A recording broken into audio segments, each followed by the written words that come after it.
Abdullah radiallahu ta'ala anhuma is a young man who struggled immensely in the time of the Prophet sallallahu alaihi wasallam. His father is killed in Uhud, and Jabir radiallahu ta'ala anhu is left with a whole bunch of debt and 7 sisters to take care of. And he's the one who narrates this hadith about the most famous decision-making dua in Islam, which is known as dua al-istikhara. And he says, كان النبي صلى الله عليه وسلم يعلمنا الاستخارة في الأمور كالسورة من القرآن. That the Prophet صلى الله عليه وسلم used to teach us to make istikhara with all of our affairs in the same way that he would teach us the Quran. Now obviously if you're reading that, you know that this means that istikhara is very important, but there's a specific messaging here.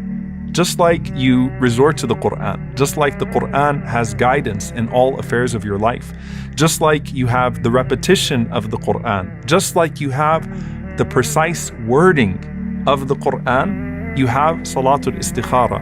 And Imam Ibn Raslan al-Shafi'i rahimahullah, he says that what's implied here is that you don't change any of the words of this dua. You don't add to it, you don't take away from it. You say it exactly as the Prophet ﷺ taught it, in the same way that you recite the Quran. And he says that clearly there is blessing in the specific wording that the Prophet ﷺ is using in Salatul Istikhara. And Imam Ibn Battal rahimahullah says the other implied meaning of this is that it is not befitting for the believer to rush into any matter, minor or major, until they first seek Allah subhanahu wa ta'ala's guidance. And so istikhara is not just for some major decision in your life, meaning it's not just for marriage and it's not just for trying to get into a particular program. It is for every single element of your life, and that is the relationship of dependence that you have upon Allah subhanahu wa ta'ala. And he says something deeply profound. He says, so the Prophet sallallahu alaihi wasallam is showing us that the relationship of istikhara to the affairs of our lives is like the relationship of Quran to Salah, the relationship of the recitation of Quran to every prayer. So basically, life without reciting istikhara is like salah without the recitation of the Quran. That's how important this dua was to the companions of the Prophet ﷺ. So what is istikhara and what isn't istikhara? So first and foremost, istikhara is not a magic pill. It's not something that suddenly clears the fog and gives you all sorts of clarity and opens the pathways for you. It's also not a dream, and this is probably the hardest thing for people to come to terms with. If you're trying to get married to someone and you pray istikhara and you see them in a dream, it's probably because you really want to marry that person, not because of the istikhara. Istikhara is not necessarily connected to your dreams. It's a dua for guidance, not something that shows up. There are no colors that you see at night that indicate yes or no. There's no such thing as an istikhara fairy. Yes, I've actually heard some cultures where you put yes and no under your pillow and you make dua and then you pick one of the pieces of paper and see which one it shows up as.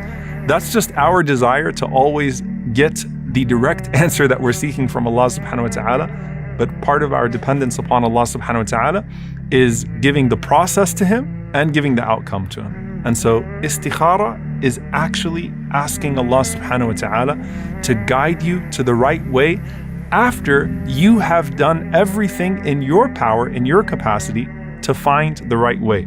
So basically, after you've done your own homework and you've covered 2 other bases of decision making, you come to Allah subhanahu wa ta'ala for the final blessing. What does that mean? First and foremost, you exert your own efforts and your own thinking to see if this is good for you in your deen and your dunya.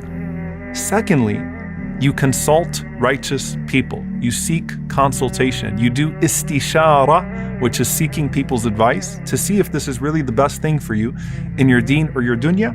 And then you go to Allah subhanahu wa ta'ala after your own deduction and that righteous consultation, and you say, "Oh Allah, facilitate it for me if it's good for me, and take it away from me if it is bad for me." And this is why, subhanAllah, some of the scholars even mention وَلْتَكُنِ الْإِسْتِشَارَةُ قَبْلَ الْإِسْتِخَارَةِ, that you should seek consultation before you do istikhara, because even when Allah addresses the Prophet ﷺ, He says, وَشَاوِرْهُمْ فِي الْأَمْرِ فَإِذَا عَزَمْتَ فَتَوَكِّلْ عَلَى اللَّهِ, that seek their consultation, and then once you come to a decision, then put your trust in Allah subhanahu wa ta'ala. Imam Ibn Taymiyyah rahimahullah says, no one regrets the istishara of the creation, the seeking consultation of the creation, and the istikhara, the seeking guidance from the Creator. And Qatada rahimahullah said, no one is going to cover these two bases and then not come to a blessed decision. So how do you actually pray Salatul Istikhara? The Prophet ﷺ said, إِذَا هَمَّ بِالْأَمْرِ فَلْيَرْكَعْ رَكْعَتَيْنِ. That first and foremost, you pray 2 rak'ahs. Now, by the way, these can be any 2 rak'ahs that are not fard. So it could be your sunnah prayer. It could be entering upon the masjid. Some of the scholars said, especially if you combine it with some of the blessed times. So you could do it at Salatul Duha, for example. And any 2 rak'ahs that you're going to pray that are not fard, just make the intention for istikhara as well, and then read the dua after you finish those 2 rak'ahs. And if you make this a daily habit, and that's the implication here, that the Sahaba would do this a lot, where most of us probably do this like 3 or 4 times in our lives. If you make this a daily habit even, with your Fajr Salah, right, the 2 rak'ahs before Fajr, that you're going to pray 2 rak'ahs and make that dua, then think about how much more clarity you're going to have in life, and think about how much more blessed your decision making and your decree is going to be. So you pray these 2 rak'ahs. And then the Prophet ﷺ said, after the salam, you make the following dua. Allahumma inni astakhiruka bi'ilmika wa astaqdiruka biqudratika wa as'aluka min fadlika al-azim fa innaka taqdiru wa la aqdir wa ta'lamu wa la a'lam wa anta 'allamul ghuyub. So, O Allah, I seek your guidance in making a choice by virtue of your knowledge. So first and foremost, you're asking Allah subhanahu wa ta'ala by virtue of recognizing that Allah knows what you do not know. And so I don't understand the full consequences of my decision. So I've covered my bases, but oh Allah, I'm looking to you for your ilm, for your knowledge. And I ask you by your great bounty. And that is the recognition that everything that Allah subhanahu wa ta'ala gives to us is from His grace, is from His fadl. And so I'm asking you from your great bounty. And you have power and I have none. So subhanAllah, even if I know what's good for me, I can't pursue anything without your ability, O Allah. So I am recognizing your knowledge, I'm recognizing your grace, and I'm recognizing your power to achieve what I cannot achieve on my own. And subhanAllah, here, you say, for verily you know and I do not know, you are the knower of al-ghuyub, the unseen things. Why is this so profound? Because you've done your homework on the seen things, but there are certain elements of even the seen things that you can't see. So, oh Allah, you know everything that I don't know about the hidden realities of this decision. And that's tawakkul, that's trust in Allah subhanahu wa ta'ala, because things can check out 100% through the first 3 bases. But here, O Allah, you are Allamul Ghuyub. You are the knower of all hidden things. And then you say, Allahumma in kunta ta'lamu anna hadha al-amra khayrun li fi dini wa ma'ashi wa aqibati amri faqturhu li wa yassirhu li thumma barik li fihi. O Allah, if in your knowledge you know that this matter is good for me, first and foremost in my religion. So my religion is the most important thing in the world to me, so anything that I want it to impact my religion positively.